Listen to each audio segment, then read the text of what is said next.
Welcome back to another camera comparison. So it is the Xiaomi Mi 11 and the Mate 40 Pro up against the Samsung Galaxy S21 Ultra. Front-facing cameras here. So the S21 Ultra and the Mate 40 Pro can do 4K 30 frames per second and 60 frames per second with the front cameras. The Xiaomi 1080p only here. Now the electronic image stabilization across all three of them seems to be reasonably good. A little bit more tremor coming through on the Mate 40 Pro, I can see. And short jog ahead to see which one here has the best electronic image stabilization. And I'll be swapping over the audio sources as well, as you can hear. So in the background I have the castle, there you can see, of Denya. Let's take a look at the rear cameras now. Ultra wide cameras here, so they're all using these phones here, electronic image stabilization. Unfortunately it's a little bit windy, so you'll probably get a bit of wind noise, but it's a good way to judge here which one has the worst wind noise coming through with this. So short jog ahead, checking that electronic image stabilization, and now to pan around and see if there's any judder coming through on these ultra wide cameras. 4K 30 frames per second. Rear cameras 4K 30 frames per second. So we have the 50 megapixel sensor without any optical image stabilization with the Mate 40 Pro, and then the 208 megapixel sensors. The Xiaomi sensor is the first generation HMX, where we have the Samsung, which is the HM3, which is a second generation 108 megapixel. So short jog ahead.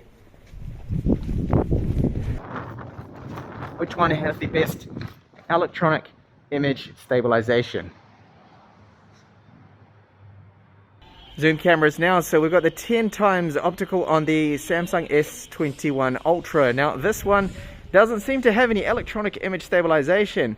As you can see, it rocks around all over the place. I think that is just the optical image stabilization 10 times. Looking at the castle here in Denya, we have a 5 times optical with the Mate 40 Pro, and with the Xiaomi Mi 11 here, it is only 2 times the digital zoom we get, but it does look quite stable and steady, as you can see as I walk ahead slowly, which you probably wouldn't do when shooting at such zoom here with 10 times at least. 4K 60 now, so looking a lot smoother. Now the Mi 11 seems to use the same bitrate as 4K 30, which is, well, it's not a good thing because we're capturing double the amount of detail, while double the amount of frames. It should have a much higher bitrate, but it doesn't. Doesn't seem to affect the performance of the video quality too much when you look at it on a 1080p screen, but definitely when you look at it on a 4K screen, you notice the difference. Panning around here, you can see all three of them do look smooth. And a short jog ahead, again testing out that stability. Okay, so let's be honest here, none of these three look really that good with the front-facing camera footage now. A lot of noise, grain, looking a bit washed out, but which one is doing it the best here? Big difference in the megapixel count, of course. 20 megapixels versus 40 megapixels versus 13, isn't it? Or 16, 13 with the Mate 40 Pro here.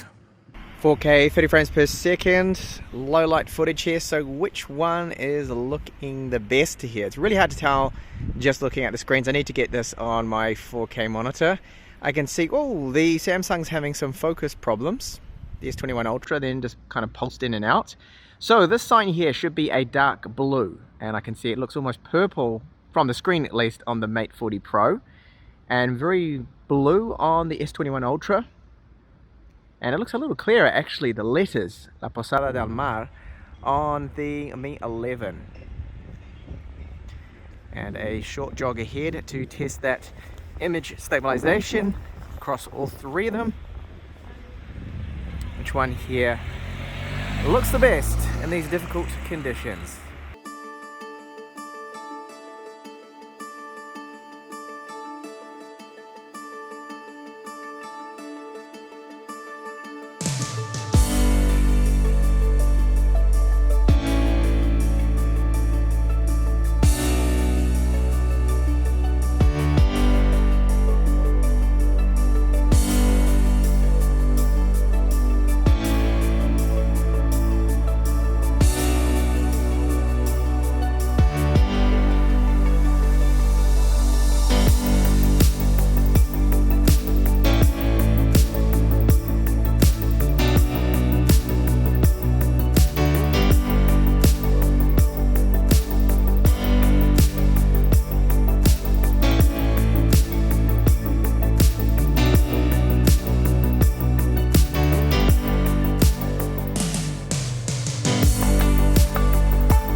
Okay, so here are my findings. So front-facing vlog video footage, the S21 Ultra, hands down, it won. It had the best electronic image stabilization, sharp-looking detailed video. It was good. The Mi 11 1080p only was lagging behind, and the Mate 40 Pro was shaky, like it didn't even have any electronic image stabilization at all applied. Ultra-wide video, the S21 Ultra. I did, however, like the colors from the Mi 11. That did look a little bit more true to life. And then the main video footage from the main camera, I think the Mi 11 took it here. It had the best stabilization out of all three of them. It had the better colors. And overall, it just looked, to my eyes, the best looking at this on a 4K OLED 48-inch TV. So the camera stills there. And selfies, S21 Ultra. Took the best selfies there.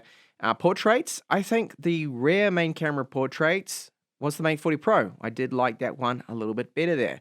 HDR shots and normal day stills, Mate 40 Pro was the winner for me. And the ultra-wide stills, I think the S21 Ultra took it there as well. For the colors with the photos, I think it was either Mi 11 or the Mate 40 was the most true to life. The Samsung did tend to oversaturate a little bit. Now, low light photography here. This was very close with all three of these, and hard to really pick a winner because it was a little bit of a battle of one was good at one scenario, one was better at the other. But I'd have to say, if I have to pick an overall winner, just really was the S21 Ultra. I think that came out the best there. Even though some photos it did overdo it a little bit with being a little bit too bright in areas, a little bit too over sharpened. So that's my camera comparison there. I hope you did enjoy it. Please do like and subscribe for more up and coming videos, and I will see you in the next one.